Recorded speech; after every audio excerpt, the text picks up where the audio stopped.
വിവിധ രാജ്യങ്ങളിലെ സൗദി എംബസികൾ വഴി കഴിഞ്ഞ 3 മാസത്തിനിടെ 30 ലക്ഷത്തിനടുത്ത് വിസകൾ അനുവദിച്ചു. സൗദി വിദേശകാര്യ മന്ത്രാലയമാണ് കണക്കുകൾ പുറത്തുവിട്ടത്. മുംബൈ, ജക്കാർത്ത, ധാക്ക എന്നിവിടങ്ങളിൽ നിന്നാണ് ഏറ്റവും കൂടുതൽ വിസകൾ അനുവദിച്ചത്. കഴിഞ്ഞ 3 മാസത്തിനിടെയുള്ള കണക്കുകളാണ് പുറത്തുവന്നത്. പുറത്തുവിട്ടത് സൗദി എംബസികൾ, കോൺസുലേറ്റുകൾ എന്നിവ വഴി അനുവദിച്ച വിസകളുടെ കണക്കാണ്.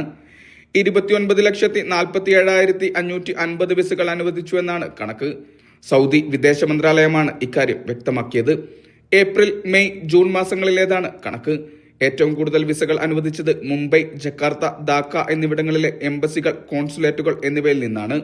ഇസ്ലാമാബാദ്, കറാച്ചി, കൈറോ എന്നിവിടങ്ങളിൽ നിന്നും വലിയ തോതിൽ വിസകൾ അനുവദിച്ചു. ഏറ്റവും കുറവ് വിസകൾ അനുവദിച്ചത് സ്പെയിനിലെ കോൺസുലേറ്റിൽ നിന്നാണ്. നിലവിൽ രാജ്യത്ത് ഓൺ അറൈവൽ, ഇ വിസ തുടങ്ങിയവ അനുവദിക്കുന്നുണ്ട്. 96 മണിക്കൂർ കാലാവധിയുള്ള ട്രാൻസിറ്റ് വിസകളും നിലവിൽ ലഭ്യമാണ്. ഇഷാൽ ചെർപ്പുളശ്ശേരി, മീഡിയ 1, റിയാദ്.